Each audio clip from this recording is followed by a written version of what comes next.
to keep on winning, winning, winning. This is the most important election in the history of our country. The final presidential debate. Good evening. I'm Nora O'Donnell in the nation's capital with John Dickerson and Gail King. In just a few minutes, the presidential candidates will face off for the final time. You're looking at live pictures from the debate hall at Belmont University in Nashville, Tennessee. CBS News Battleground Tracker polls show Joe Biden leading in nearly every one of the swing states that will determine the election now, just 12 days away. And we're seeing records broken already. Nearly 50 million Americans have voted, and that's more ballots cast before Election Day in 2016. A lot of people. This is President Trump's last opportunity to go face-to-face with a former vice president. As you remember, their second debate was canceled when Mr. Trump balked at a virtual format after he tested positive for COVID-19. Now, each candidate held an individual town hall 1 week ago.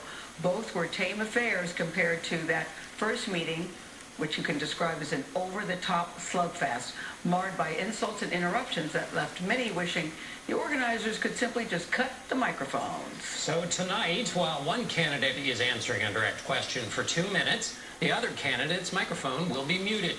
The moderator, NBC's KRISTEN WELKER, has chosen 6 topics: fighting COVID-19, American families, race in America, climate change, national security, and leadership. Leading up to this debate, Biden prepared while he stayed in Delaware. The president held his debate prep in the spaces between multiple campaign rallies this week. There's so much at stake. We want to bring in Nicole Killian. She is inside the debate hall in Nashville. Good evening, Nicole. Good evening, Nora. The Biden campaign says the former vice president will use tonight as another opportunity to speak directly to the American people and lay out his agenda. They view this debate as a test of presidential temperament and say Biden is prepared for whatever comes his way. They do expect the president will go after Biden and his son Hunter, but they think that's going to backfire. Biden told reporters today he hopes the president plays by the rules. Nora?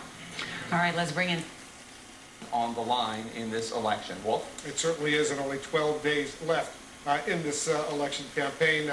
The final presidential debate of 2020, President Donald Trump, former Vice President Joe Biden, they're about to go head-to-head one more time. The last time they're facing new rules designed to keep them on the rails, and they're facing truly enormous pressure right now with this election, once again, only 12 days from now. You're looking at live pictures coming in from Belmont University in Nashville, Tennessee.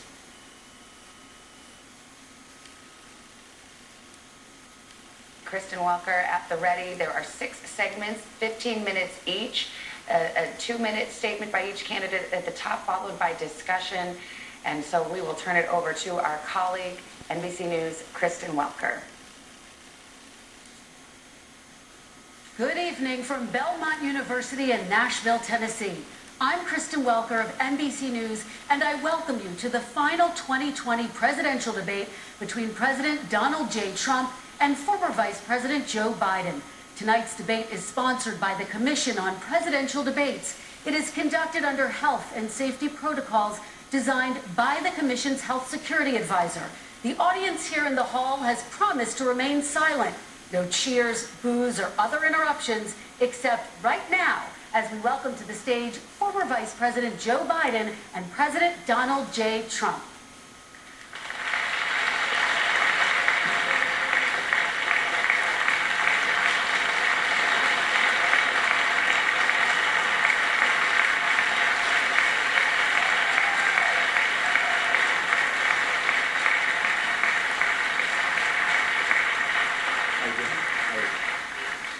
And I do want to say a very good evening to both of you. This debate will cover 6 major topics. At the beginning of each section, each candidate will have 2 minutes uninterrupted to answer my first question. The debate commission will then turn on their microphone only when it is their turn to answer, and the commission will turn it off exactly when the 2 minutes have expired.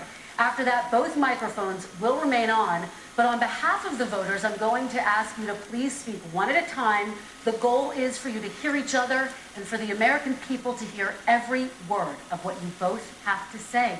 And so with that, if you're ready, let's start. And we will begin with the fight against the coronavirus. President Trump, the first question is for you.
This is about leadership, gentlemen. And this first question does go to you, President Trump. Imagine this is your inauguration day. What will you say in your address to Americans who did not vote for you? You'll each have 1 minute, starting with you, Mr. We have to make a country totally successful as it was prior to the plague coming in from China. Now we're rebuilding it, and we're doing record numbers, 11.4 million jobs in a short period of time, etc. But I will tell you, go back. Before the plague came in, just before, I was getting calls from people that were not normally people that would call me. They wanted to get together. We had the best black unemployment numbers in the history of our country. Hispanic, women, Asian, people with diplomas, with no diplomas, MIT graduates, #1 in the class. Everybody had the best numbers. And you know what? The other side wanted to get together. They wanted to unify. Success is going to bring us together. We are on the road to success. But I'm cutting taxes, and he wants to raise everybody's taxes, and he wants to put new regulations on everything. He will kill it. If he gets in, you will have a depression, the likes of which you've never seen. Your 401ks will go to hell. What will you say during your inaugural address to Americans who did not vote for you? I will say, I'm an American president. I represent all of you, whether you voted for me or against me. And I'm going to make sure that you're represented. I'm going to give you hope. We're going to move. We're going to choose science over fiction. We're going to choose hope over fear. We're going to choose to move forward because we have enormous opportunities to make things better. We can grow this economy. We can deal with the systemic racism. And at the same time, we can make sure that our economy is being run and moved and motivated by clean energy, creating millions of new jobs. And that's the fact. That's what we're going to do. And I'm going to say, as I said at the beginning, what is on the ballot here is the character of this country. Decency, honor, respect, treating people with dignity, making sure that everyone has an even chance. And I'm going to make sure you get that. You haven't been getting it the last 4 years. All right. I want to thank you both for a very robust hour and a half, a fantastic debate. Really appreciate it. President Trump, former Vice President Joe Biden, thank you to Belmont University for hosting us tonight. And most importantly, thank you to those watching tonight. Election Day is November 3rd. Don't forget to vote. Thank you, everyone, and have a great night. Thank you. There you have it.